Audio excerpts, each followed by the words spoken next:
Hello students, good morning.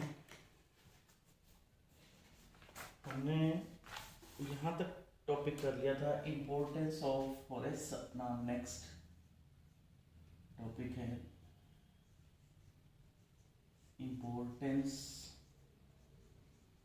Of forest. जंगल की क्या importance है? फॉरेस्ट हमारे लिए बहुत इम्पोर्टेंट रोल प्ले करते हैं, सोशल, कल्चरल, हिस्टोरिकल, इकोनॉमिकल और इंडस्ट्रियल। जो हमारी डेवलपमेंट है उसमें फॉरेस्ट का बहुत बड़ा रोल है स्टूडेंट्स। फॉरेस्ट में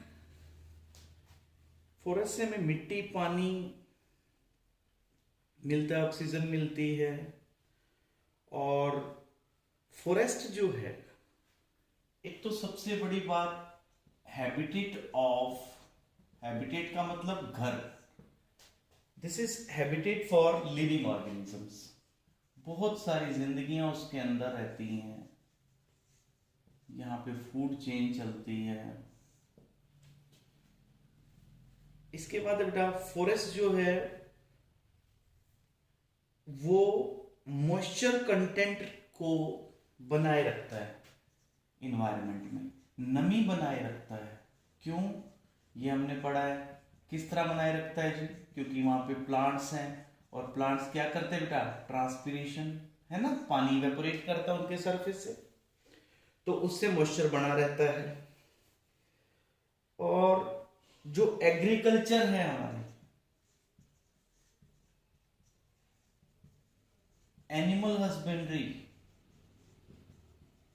जितनी फसलें हम लोग आज ग्रो करवा रहे हैं वो हम कहां से लाए? वो हम सारी बेटा फॉरेस्ट से लेके आए हैं। एनिमल्स जो हम रखते हैं वो कहां से आए? ऑब्वियसली फॉरेस्ट से आए। तो फॉरेस्ट सोर्स हो गया ना बेटा हमारे लिए, एग्रीकल्चर का और एनिमल हस्बेंड्री का। फिर बच्चे, फॉरेस्ट प्रोवाइड्स, फॉरेस्ट से हमें क्या मिलती है? फ्रेश एयर मिलती है। तो वो क्या करते हैं बेटा? कार्बन डाइऑक्साइड को किस में कन्वर्ट कर रहे हैं? ऑक्सीजन में कन्वर्ट कर रहे हैं। तो अर्थ के ऊपर जितनी कार्बन डाइऑक्साइड है उसको कौन कन्वर्ट करता है? प्लांट्स ही तो करते हैं।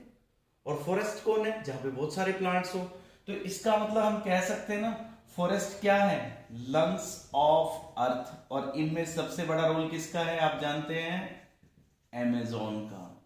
वो करीबन 20% कार्बन डाइऑक्साइड को अकेला ऑक्सीजन में कन्वर्ट करता है। इसके बाद है बेटा, सॉइल की जो फर्टिलिटी है वो भी फॉरेस्ट मेंटेन रखते हैं।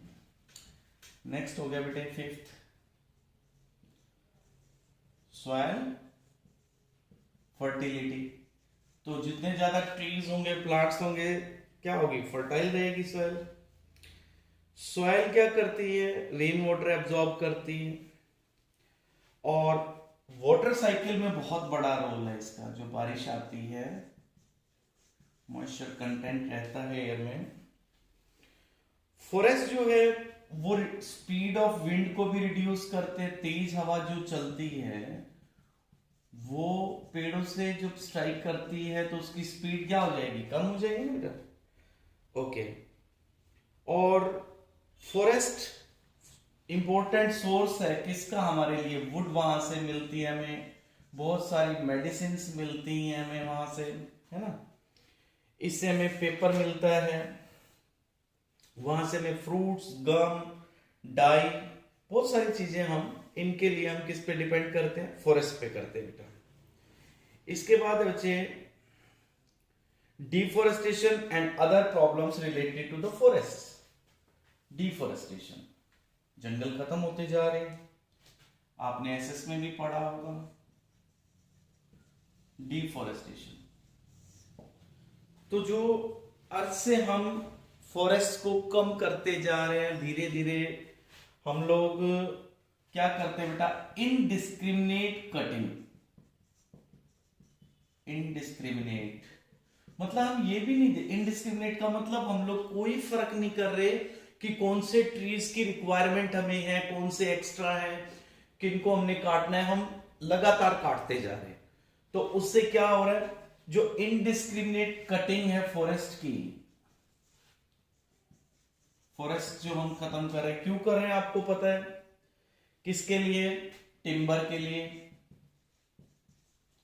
पेपर के लिए। जो हमारी रिक्वायरमेंट है, जरूरतें वो बढ़ती जा रही हैं, हमारी नीड्स बढ़ती जा रही हैं, तो हमने प्रेशर कर दिया इनके ऊपर, और हम लोग क्या करते हैं, उस लैंड को एग्रीकल्चर में यूज कर रहे हैं ताकि हमारी खेती ज्यादा हो, हम कंस्ट्रक्शन में यूज कर रहे हैं उस जगह को, हमने बहुत डैम्स बना दिए हैं वहां पे, तो उससे वहां पे क्या हो रहा है बेटा, फॉरेस्ट खत्म होते जा रहे हैं, कम होते जा रहे हैं, क्योंकि डिफोरेस्टेशन बढ़ती जा रही है, उससे जंगल खत्म हो गए। अब उससे प्रॉब्लम क्या आएगी, इसके कॉन्सिक्वेंसेस क्या होंगे, अगर हम जंगल काटते जाएंगे तो जो काम जंगल कर रहा था वो बंद हो जाएगा। तो अभी जो आपने पढ़ा है, कॉन्सिक्वेंसेस क्या होंगे, इसके परिणाम क्या होंगे, consequences of deforestation. Jungle cut जाएंगे तो बेटा आप जानते हैं, first of all carbon dioxide को ऑक्सीजन में कौन बदलेगा, तो उससे क्या होगा बेटा, कार्बन साइकिल डिस्टर्ब हो जाएगी। कार्बन साइकिल अगर डिस्टर्ब होती है तो उससे क्या होगा आपको पता है, कार्बन डाइऑक्साइड अर्थ पे ज्यादा होगी, कार्बन डाइऑक्साइड ज्यादा होगी तो आप हायर क्लासेस में पढ़ेंगे, ये कार्बन डाइऑक्साइड क्या करेगी, ग्लोबल वार्मिंग कर देगी बेटा। ग्लोबल वार्मिंग क्या होगी, पूरी अर्थ गर्म होती चली जाएगी। अर्थ गर्म कैसे होगी, कार्बन डाइऑक्साइड क्या करती है, जैसे ये अर्थ है, यहां CO2 अगर बढ़ गई, देखो जैसे यूं है, तो सनलाइट जब आती है तो उसमें इंफ्रारेड रेज आती है, इंफ्रारेड रेज को कार्बन डाइऑक्साइड बाहर नहीं जाने देगी, तो उससे अर्थ का जो टेम्परेचर है वो बढ़ता जाएगा, इसी को तो हम कहते हैं ग्लोबल वार्मिंग। तो ग्लोबल वार्मिंग की प्रॉब्लम आ जाएगी, टेम्परेचर हमारी अर्थ का बढ़ जाएगा, 1 डिग्री भी अगर हमारा टेम्परेचर बढ़ता है ना बेटा तो बहुत डिजास्टर इफेक्ट्स आते हैं। इसके बाद सेकंड है water cycle, water cycle disturb हो जाएगी। फर्स्ट हो गया ना बेटा कार्बन साइकिल डिस्टर्ब होगी, सेकंड हो गया बेटा वाटर साइकिल डिस्टर्ब हो जाएगी। वाटर साइकिल कैसे डिस्टर्ब हो जाएगी, मैंने आपको बताया था, प्लांट्स क्या करते हैं, ट्रांसपिरेशन। ट्रांसपिरेशन का मतलब क्या होता है, पानी उड़ता है प्लांट के सरफेस से, तो वो डिस्टर्ब हो जाएगी, तो बारिश जो आ रही है वो जो पैटर्न है उसका वो चेंज हो जाएगा। थर्ड बेटा आपको पता है, ट्रीज जो होते हैं सॉइल को बाइंड करके रखते हैं, सॉइल इरोजन यानी मिट्टी ऊपर से पहले पढ़ चुके हैं हम इस कंसेप्ट को। इसके बाद है बेटा सिल्टिंग ऑफ वाटर कोर्सेस,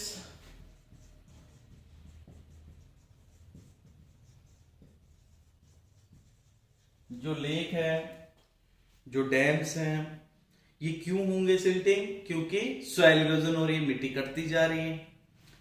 इसके बाद है बेटा फिफ्थ, अगर जंगल खत्म हो गए तो एक्सटिंक्शन हो जाएगी स्पीसीज की, उनका घर ही खत्म हो जाएगा।